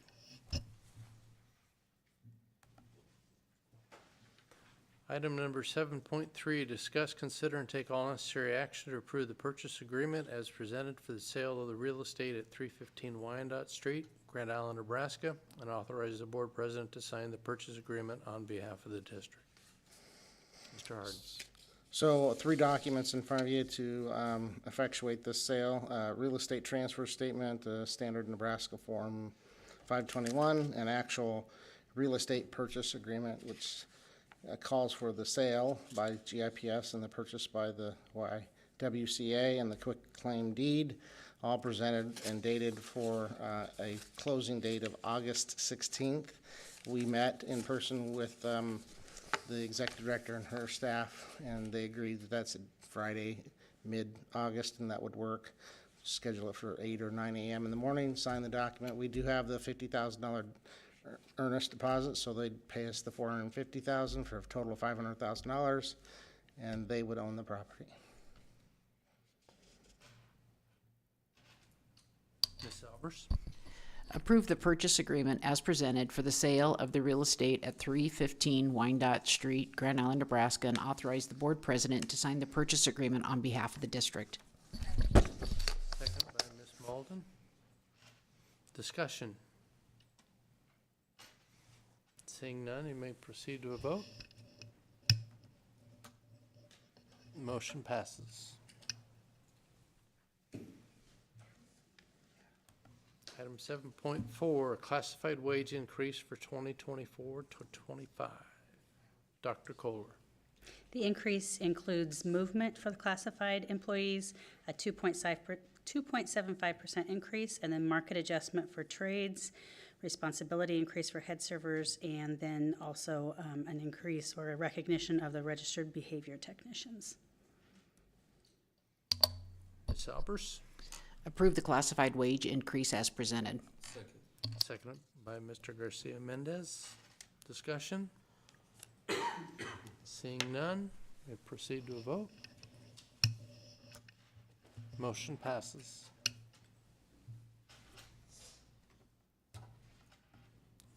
On to reports. Lindsay's not here to give the Grand Island Public Schools Foundation report. You good? Okay. All right. Ms. Albers, you may proceed with the GIPS Foundation report. The foundation received more than 1,600 nominations for 442 teachers and staff for the 2024 Teacher of the Year program, Teacher, Staff, and Administrator of the Year. This year, we went online with all nominations. This afforded the foundation the ability to provide emails to emails all these nominations. That's not. Okay, I should have read this first. To write emails to those nominations emailed out to those who were nominated before the end of the school year. It was very wordy. Winners will be announced at the Welcome Back in August. For the 20th year, our sponsor for this program will be First National Bank of Omaha. The foundation board will have the following business before them at their June 19th, 2024 meeting. Teacher of the Year winner recommendation, Miller Legacy Scholarship recipient will be recommended the 2024 audit engagement. The foundation board will also review the 2024 scholarship program statistics, including feedback from reviewers and the annual scholarship application integrity audit. The foundation board does not plan to meet in July. Thank you, Ms. Albers. Item 8.2, Superintendent Report. Okay, just a couple of community involvement activities that I wanted to share, spent some time with these last few weeks. Most of you are probably aware that the city has purchased the Camp Augustine property, and they are in the process of developing a plan. Mayor Steele has asked that we be involved in that process because he has certainly made it clear that he wants an educational component to that development, and so have attended a couple of different meetings. We actually met out at Camp Augustine on Tuesday of this week, and had never been out there before. There's certainly a lot of property there, a lot of opportunities, I think, to do some really neat things. So been involved with that. Today, I was involved with the first meeting, or certainly not their first meeting, but involved with a meeting with the Epic Center, which is the Children's Museum. They're in the process of deciding what kind of exhibits and what they want to do with that project. So, and I think tomorrow they're having another meeting with some teachers and again, just getting input as far as where those would go. So there's a couple of community pieces that are going to go on that certainly hopefully will have some long-range positive opportunities for our students. Just a quick staffing update. I'm happy to give this one because it's a good one. I think we've got all of our middle school positions filled. Our high school, we're still short one science, but I think they've got a plan figured out that by doing an extra period for one of the teachers, I think we can figure out a way to make that all work. The one interventionist position that we're short at the elementary, we're still working through some options with that one. So I think we're really in a really good position right now from a staffing standpoint.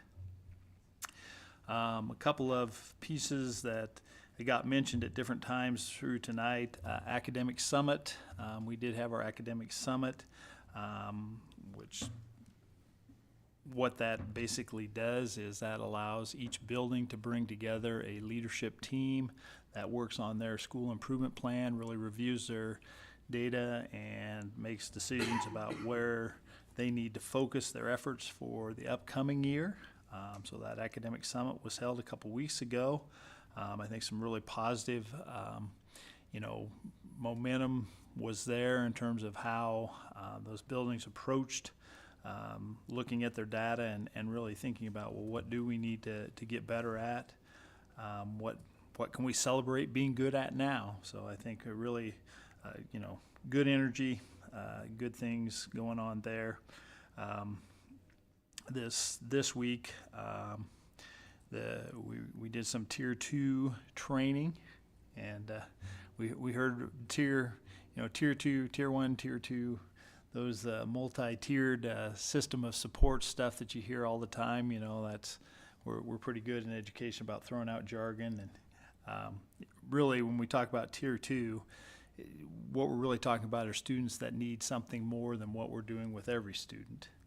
And how do we provide a little more support? And when we get to Tier 3, then that's, those students that Tier 2 isn't quite cutting it, and we need to provide a little more support. So I think some really good things going on there with that Tier 2 training. And, I think really, again, buildings, leadership teams coming together and talking about, well, how do we deal with some of these different issues that we're seeing showing up in our data? What strategies should we be using for those? Also, a lot of teachers and administrators involved in the task force work that's going on around a number of different curriculum areas right now.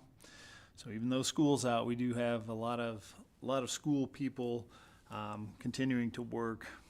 Then you throw in some summer camps and summer school, and it's still a pretty busy place in a lot of our different buildings. So that's most of my report. The only last thing I wanted to make sure that we recognize Dr. Dexter.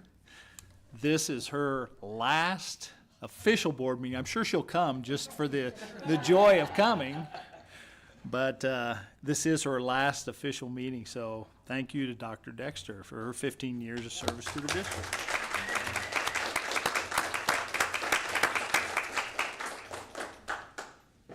That's all I have to report. Okay, item number 9, executive session for the purpose of negotiations, because it is in the best interest of the public to discuss this matter in closed session. Rationale is the board will convene into executive session for the purpose of discussing negotiations.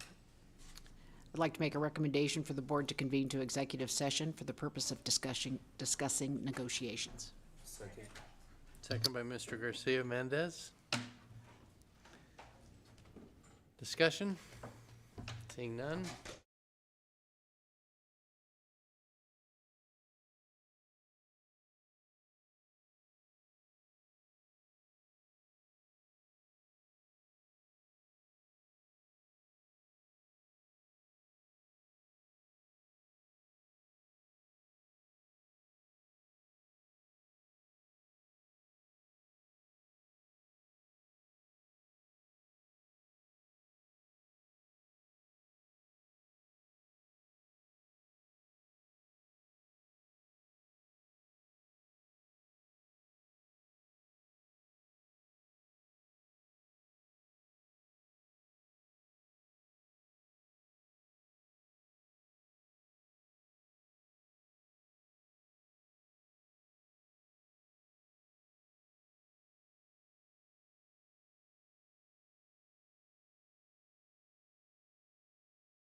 those matters in closed session. At this time, I would accept a motion to reconvene from executive session. I'd like to make a motion, I'd like to make the recommendation that the board reconvenes from executive session. Second by Mr. Garcia Mendez. All in favor? Or not, excuse me, discussion, none. Proceed to vote. All in favor, say aye. Official time is 7:49. We are now going on to item number 11. Approval of administration compensation for 2024-25 deemed necessary as a result of the executive session. I'd like to make a motion to approve the administration compensation for the 2024-2025 school year, 2025 year as presented. Seconded by Ms. Malden. Beat you to it. She wasn't even done yet. Discussion? Seeing none, proceed to vote. Motion passes.